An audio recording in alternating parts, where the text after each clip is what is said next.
Greetings, friends, and welcome back to Recon by Fire. The Grey Knights Codex has recently been leaked, and I am beyond pumped to be discussing my thoughts on it with you all. In order to stick with the time awareness theme of this channel, I will only be covering a single detachment per video, but rest assured I will be covering all 5 in the upcoming days, so make sure to stay tuned. But with that being said, let's dive on in. The first detachment we will be discussing is Banishers, which brings the Channeled Force rule. Each time a Grey Knight unit in your army is selected to fight, so on both our turn and our opponents, you can take a leadership test for that unit. If the check is successful, melee weapons with the psychic keyword gain either sustain hits 1 or lethal hits until the end of the phase. The main reason I like this rule is because the restriction is weapon-based, and all of our units, with the exclusion of our tanks, have access to psychic weapons. Yes, certain infantry squads will suffer a little when loaded with heavy weapons, so they'll be fitted with close combat weapons instead of force weapons, but those were the units we weren't planning on them getting into melee anyways. Even our NDKs that are most likely going to be carrying the Great Hammers are going to be able to benefit from this rule. More importantly, I feel like this is a really nice buff for the units that we want to bring and want to get into combat, like our Terminators and Paladins, that would really benefit from both. Lethal hits will allow them to punch up into harder monsters' vehicle targets, while the sustained hits can kind of compensate for either hitting on 3s if it's our Terminators, or even adding extra attacks, which is something that we could be lacking into things like Horde armies. I also think this is a really nice buff for our secondary units, primarily our strike squads and our purifiers. Giving them sustained hits adds enough attacks where I personally feel that was one of their weaknesses, just going into combat with only 3 attacks. It is a little unfortunate that it's not like Malefic Surges or Dark Pacts where we would get the bonus regardless of failing the leadership check, but we're also not taking mortal wounds. My suggestion would be to treat it as a simple bonus and just have it to where your plan has a higher chance of succeeding, but not really rely on it, because it's only going to take one time to fail the leadership check, not get the bonus you were looking for, and then your plan just falls apart for you to be totally off of it. And I've already touched on this a little bit, but one of my favorite things of this detachment is the fact that it doesn't restrict to what you can bring to the table. What we're seeing with a lot of other detachments is they're kind of focusing on specific units, and so they're limiting on what you can bring. This one allows you to bring absolutely anything you want as long as it carries a psychic weapon. And so that really allows you to adjust to changing metas or to your playstyle, or how you feel you want to adjust your unit count and whatnot based on how this detachment plays and how you grow with it. And I put a lot of value in that, where you're not limited to specific units or you have to go buy a bunch of things, because that's the only way this detachment works. Now, I'm a Terminator guy, so I have brought NDKs out, but I've never played the 6 NDK list, and I feel like maybe that one is a little more shooting phase focused and may not get the benefit out of this. So that one may move on to the vehicle one or something like that. But again, with the builds I've seen and the flexibility, I think this detachment rule is fantastic. Moving on to stratagems, the first up is Hex Rot Reprisal. This is a 1 CP strat that you could do at the end of any phase in which one of our units suffered mortal wounds. We get to roll die for each mortal wound our unit suffered, and on the 2+, you get to reflect those mortals back on the original unit with a max of 6. It's kind of like a reactive grenades, but a little more effective. It does have a downside where we're never going to do more back than they did to us, because it's based off of what we suffered. So if they do a grenade and they hit you for 3, we're only going to be able to do a max of 3 back. Is that worth a CP? I really don't see myself using this one a lot unless it's towards a specific unit, maybe a specific tank, a monster, or if it's a character, something like a Thousand Suns character where they doom bolt us, then we try to reflect it. That's really where I'm going to be seeing it. The flip side to that as well is the fact that it is at the end of the phase, so the unit kind of has to survive. If they're doing it to take out the last character, you're not really going to get too big of a deal there. You can do it more than once per turn, so that's kind of nice, right? They can hit you with a tank shock, you reflect mortals. Then if, for example, they have dev wounds, then at the end of that phase, if you survive, you can do mortals back. Again, it is still capped at 6, so just something to be aware of is the fact that you can use it, but now you're burning 2 CP to maybe do anywhere from 2 to 12 mortals. You pick and choose your battles, right? There is no range or line of sight restriction, which is nice. So as long as they can hit you with the mortals, you can hit them back. So you don't have to worry about you being doom bolted from across the way and not being able to do it. So there's a perk. Overall, I don't really see myself using this one a lot, again, unless it's to finally kill off a very durable monster or character, something like that, where the mortals killing 1 unit or 2 units on the crackback, I don't think it's particularly strong. But there may be a corner case on impact mortals. You can reflect some of that damage back.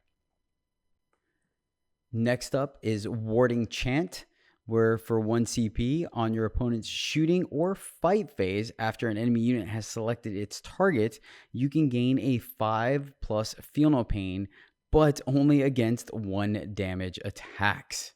Look, we already know, right? Wraiths have a 4-up invul and a 5-up Feel No Pain, and they get to heal units, and they are extremely durable. We have a 2-up and then a 4-up, and then having the 5-up can make us very durable, and we heal with Narthecium if it's on our Terminators. It's a nice bonus, but the fact that it only works for 1 damage weapons is really, really hurtful. Let's be honest. The things that deal 1 damage are probably not very good into us anyways, because we have that 2-up, 4-up, and if it's range, it's going to have AP 0 most of the time. The things we're worried about are really those 3 damage shots in shooting and the 2 damage weapons in melee, and this strat does absolutely nothing against those. So again, there's going to be a corner case where we're going up against the Horde army and they try to send 40 attacks at us at AP 1 damage. But I think I would have much rather still kept True Silver Armor. But hey, you can't have your cake and eat it too. So I think there's going to be times where this is extremely useful. It's just not going to be the most common thing personally. This next one is extremely interesting to me. It's called Chaos Bane. For 1 CP, in our own shooting phase, we can select one of our units, and all their range weapons gain the Anti-Chaos 4+ ability for the phase. This one is really thematic, right? We're the demon hunters, and anything chaos, we just absolutely shred. So this definitely has that thematic feel to it. Whether a 4+ on a weapon to wound is better or worse than twin linked, I'll be honest with you, I have no idea. But that being said, +1 to wound or twin linked across every faction that we fight against versus a 4+ on just a third of the armies that we can go up against is kind of interesting and feels a little bad.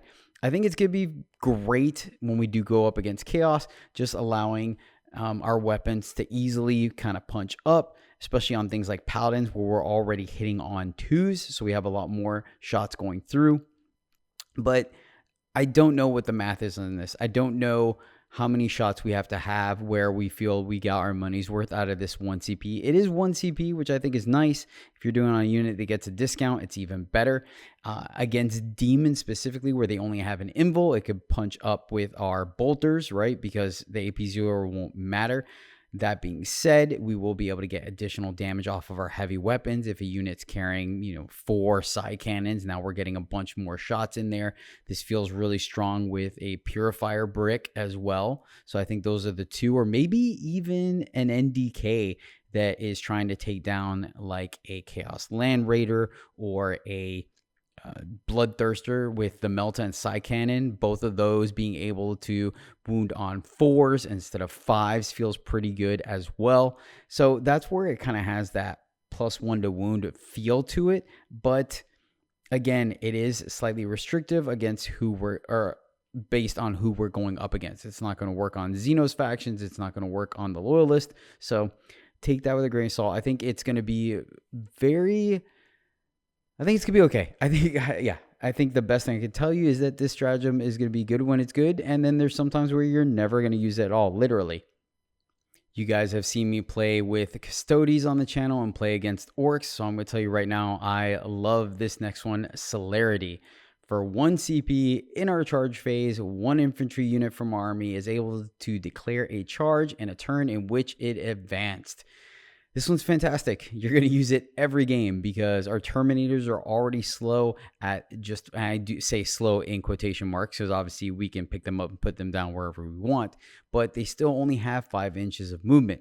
So now you're bumping them up to 8 or 9 with the advance, and you can get a good charge in. This is fantastic. I can't imagine playing a game where you're not going to use this strategy at least one time, especially with a large brick where we could combo it off with another stratagem we have coming up here in a little bit. But yeah, I love this one. I think Celerity is a winner. Circle of Sanctuary is next, and for 1 CP at the start of our opponent's movement phase, we can select a character model in our army, and it will have a 12-inch deep strike denial bubble for the rest of the phase. So kind of turning one of our characters into an infiltrator with the no-fly zone. It is great. It's a fantastic tool to have. That being said, I feel like this stratagem is very, very niche. Reason being is one of the things I don't like about it is that it is at the start of the opponent's movement phase, which I understand that's when it has to happen. But the thing is that the opponent, unless we know exactly what they're doing, right? We left a gap in our back deployment zone and they drew behind enemy lines. Then we could pop it. But unless it's that kind of a corner case where you know this is a spot where our opponent has to go to, they're just going to play around it. Okay, you pop that, and it's kind of like the one from the Grotmist Detachment, right? Where you can pop, hey, if you get within 6 inches of me, I deal mortars to you. Mortals, well, they just simply like, okay, I'll just stay away from you. This is kind of feels the same thing, where if there's a spot you don't want them to go, you pop this, and now they can't go there, but how big of a deal is it really going to be? And then you're down for a CP and you don't know what's in your opponent's head. You can make the assessment of this is probably what they're going to do on their turn. You have to kind of precog it a little bit by having a character in that position and make sure that 12-inch bubble does what it needs to do. So I think there's a lot of things going on here, a lot of moving pieces that can make this less effective. Don't get me wrong. I think there's going to be times where it is going to rock, or maybe you had to move a unit over, or you had a screen and then a charge takes that out of play, or you lost a couple of models. We've seen that happen before, where you have a good screen going and then for whatever reason the unit has to move and you lose your screen. This kind of gives you a little bit of that back where, okay, I charged, there's a gap in my screen, okay, I'm gonna go ahead and pop this, and now you still have that area covered for a turn or two. In most cases, you're only going to need to do this for 2 turns. But if you go up against the Mirror or Hypercrypt or other armies that do have up-down shenanigans, then this is going to be something that you can use later on. And again, my big thing is that you have to kind of see it coming potentially for the most part. Obviously, if they draw their secondaries and you by chance have a unit in that spot, do it, great. But you're going to have to first see it like, oh man, I'm leaving a gap here. Okay, I'll put this guy here and then maybe I'll pop it if it comes correct. Finally, it is only in our opponent's movement phase, so it will not protect against rapid ingress. Another perk of this stratagem that I see probably being more useful in the upcoming weeks, with Death Guard being able to 6-inch deep strike and charge, is that if you push one of your units forward, they're deep in the enemy territory, you know that the Death Shroud are going to come down in reactive to take out your unit. You can pop this and then remove that 6-inch deep strike and push it all the way back to a 12. And now your guys are safe for another turn. That's probably actually what I think this is going to be used most for, to be completely honest with you, versus the secondary denial. But I don't know. We'll have to see. I think it's fine. And last but definitely not least is Shadow of Anarch. For 1 CP during our opponent's movement phase, just after a unit ends a normal, advanced, or fallback move within 9 inches, we can reactive move one of our units either 6 inches Or if it has the deep strike keyword, we can put it back into strategic reserves. So, Mist of Deimos. This strat is absolutely fantastic. If you have been playing Warhammer for any amount of time and you've gone up against a reactive move stratagem, you know the power behind it. It is very useful in baiting your opponents to expose themselves on a unit they think they can handle. It allows you to score your secondaries a little more aggressively because you have that insurance that if they get too close, you can simply remove your unit or hide them behind a wall. It's tough to play around because you do have that option to do either or. You can either take them off the board altogether and they can come down anywhere later on, or you can simply push them behind cover, behind a wall, closer to one of your other units, so you have the heroic intervention set up, all kinds of great stuff. As we just spoke about, you're picking them up on your opponent's turn, so you are still able to rapid ingress them as soon as your opponent's done with their movement phase, which is a very powerful move as well. So overall, I think this is great. It's a nice tool to have when you need to move block as well. You can push a unit forward aggressively, score your secondary, maybe put your guys just behind a wall, and then your opponent can only move so far, and they're stuck, right? They can't get within engagement review, so they stop, but they're going to stop within the 9 inches, and you're able to pick up your guys. So this is a very powerful stratagem. One of the sole reasons that I have pushed to wanting to try this one out. It appeals to me a lot. I think this thing is great, and the more you master the movement phase and learn how to use Shadow of Anarch aggressively and effectively, I think the higher your win rate will be. Overall, the strats look good to me. I like the fact that they're all one command point. That is awesome, especially now that a lot of our units give the discount more than once per game. I think that is powerful. And there are some niche ones, but there are some that are very powerful. We have kind of the full spectrum of them, which I'm okay with. They don't all have to be bangers, but there are some in there that are powerful that complement our attachment rule very well. These don't really break the bank. In fact, they're all shooting, so they kind of compensate, right? The detachment rule covers the melee aspect, and our stratagems cover the shooting aspect, which is nice. So I feel like this is becoming a well-rounded detachment. Diving into the enhancements. First up is Sigil of the Hunt. In our shooting phase, each time a model in the bear's unit makes an attack, re-roll a hit roll of 1. It's only in the shooting phase, so it's a bit of a bummer because I guess stacking rerolls with the detachment rule would be just too broken for Grey Knights. So they have to restrict it to the shooting phase. That being said, any form of rerolls is really nice, especially when we're running something like Paladins that are hitting on 2s. So pretty much the majority of your shots are going to go through. So that's kind of nice. I don't really see us using this on NDKs just because I don't feel like they get the number of shots that we're looking for to capitalize on this, since it is not full rerolls and only reroll hits of 1. I do like it on the aforementioned Paladins. I could see this going on a Purgation squad or a Terminator squad as well. It seems fine to me. Not great, but if you got the points, you'll take it.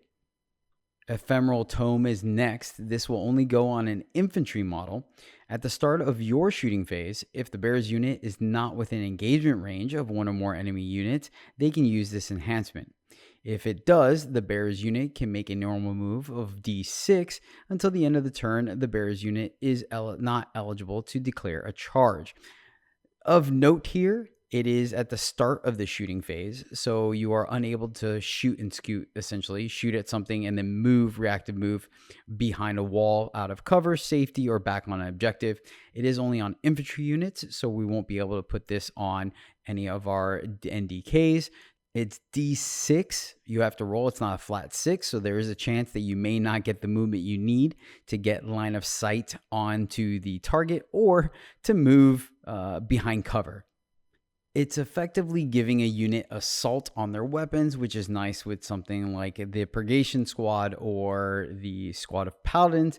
In that case, though, I think in most cases you're still just going to want the shoot and scoot, so you'll bring the interceptors. One additional perk of this enhancement is that you can deep strike in a squad 9 inches away where your opponent was trying to hide from them and knowing that they had to come in at that point. They're hiding behind a wall. And then you can use the extra movement at the start of shooting phase to hopefully peek around the wall or peek around a corner and get line of sight on that unit they were trying to hide to effectively shoot them. So there is one kind of hidden perk to it. Again, it's fine. It's good. I think you're going to take it if you have the points. And if not, you're not missing out on anything. Next one up is 66 Seal, and let me tell you, I am excited about this one.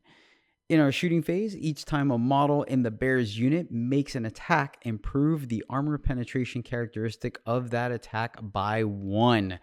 This is just awesome. You slap this on any heavy weapon unit, and you are really excited about it. Being able to make your side cannons AP2. That allows us to negate cover or negate AOC. Giving it to our flamer weapons is AP2 ignores cover, which is fantastic. So I think those two are probably the best instances of using it. I could see it going on an NDK, giving the same thing. Side cannons go up to AP3 ignore cover, and the incinerators go to AP2 ignore cover. Or if you're feeling a little spicy, on the new Melta, making it AP5. So if they don't have an invul, they're just stuck taking the damage.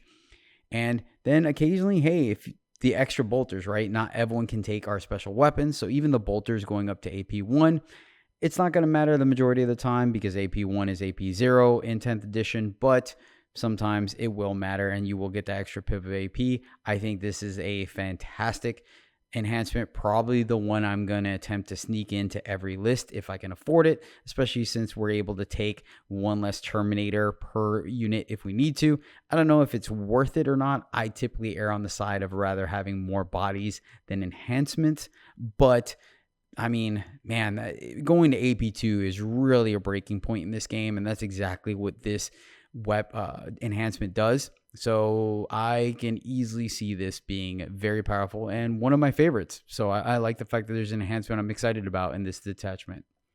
Final enhancement is Pyre Soul. At the start of your shooting phase, the bear can use this enhancement. If it does, select one enemy unit within 24 inches of the bear and visible to them.